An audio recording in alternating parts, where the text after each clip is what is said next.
Greetings to the members of the Criterion League of America and anyone else watching this video. This is Irv the Smurf 1. I changed my name.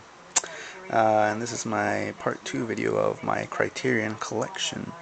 So I ended up my first video with The Discreet Charm of the Bourgeoisie by Luis Buñuel. So I will continue with the next film.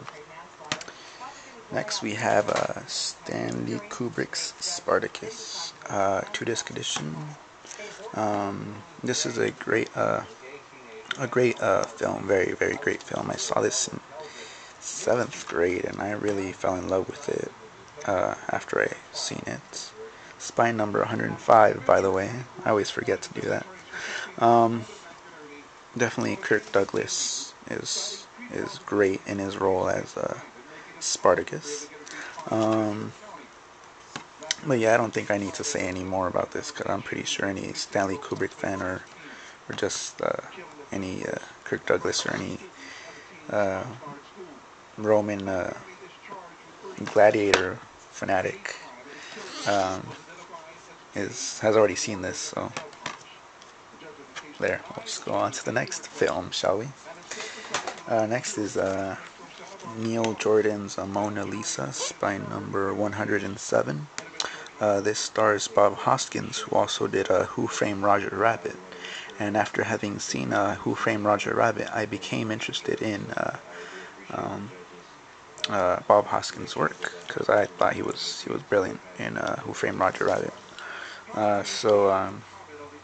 I truly love this film. It's a Neil Jordan film, if I haven't said that already.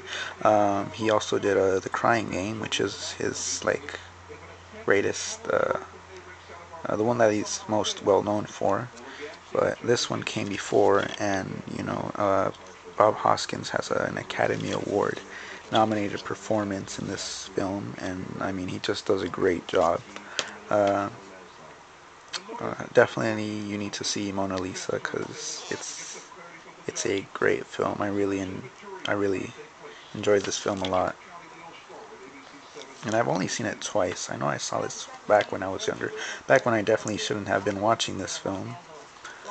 So check it out, Mona Lisa. Next is Bruce Robinson's Wit and I, spine number 119, and I've seen this movie only once before, and I just had to get it afterwards. It's a 1-disc edition, and it comes with the poster of the illustration by Ralph Steadman that you see here on the cover. This is a great film. It's about let's see, it says here unemployed actors. It's a 60s. It's an 80s movie, but was made in the 60s. It's the other way around. Sorry. Yeah, it's a movie made in the 80s that takes place in the late 1960s about two unemployed actors who just were so out of it that they just start drinking their sorrows away and then just go on an adventure at one of their uncle's house, and then from then on it's a good ride. Definitely watch Wit and I. I like it. You'll like it. The Vanishing, 133 is the spine number. Very creepy movie. Very excellent film. One of the best endings I've ever seen, besides The Usual Suspects. But this one really just, it all builds up to it. Great film. I enjoyed it. I hope you will enjoy it. It's one of the great thrillers of the 80s. There was also an American remake, but that one definitely isn't worth watching. Pick this one up if you can. Next is spine number 134, and it's Benjamin Christensen's Haxan, Witchcraft Through the Ages. It's the shortened. Haxan's the original 1922 version, and then Witchcraft Through the Ages is the shortened version narrated by who else? William S. Burroughs, who wrote Naked Lunch, actually, if I'm not mistaken. This one it plays out like a documentary, but has scenes in which depict the we have the text, taking us through the pictures, and then we have scenes illustrating those what we just learned, playing out the pictures, and then the texts. And Benjamin Christensen actually plays Lucifer in this movie, and you might think it's like a horror movie, but entirely it's more like an educational documentary with a slight hint of comedy. Just because the scenes are kind of comical, they're really exaggerated. But I mean, the costumes, I don't know, I really enjoyed the costumes of these demons. Definitely pick up hacks on Witchcraft Through the Ages. It won't make you a Satanist, but yeah, it's a great film.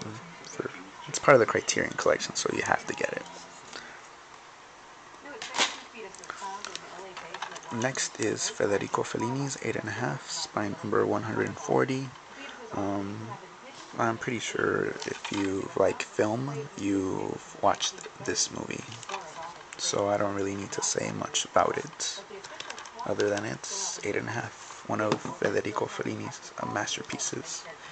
Almost every film he made is a masterpiece.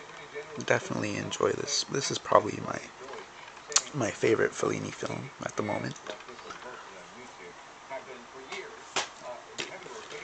Steven Soderbergh's Traffic, spine number 151. Great camera work from Steven Soderbergh. Very, very fitting film, especially with the drug wars, and this is definitely a film of its time, I will say.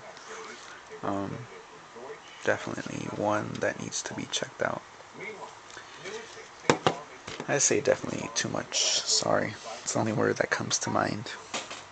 Next is my favorite Wes Anderson film, spine number 157, and it's the Royal Tenenbaums. I love its quirkiness. I mean, I love it's the cast. It's an all-star cast. I love the illustration here by Eric Anderson, Wes Anderson's brother. But yeah, it's an all-star cast, as you can see. We got Danny Glover, Wes Anderson. Who else? It's right here. Danny Glover, Gene Hackman, Angelica Houston, Bill Murray, Gwyneth Paltrow, Ben Stiller, Luke Wilson, Owen Wilson, the Wilson brothers, who starred in Bottle Rocket, Wes Anderson's first film.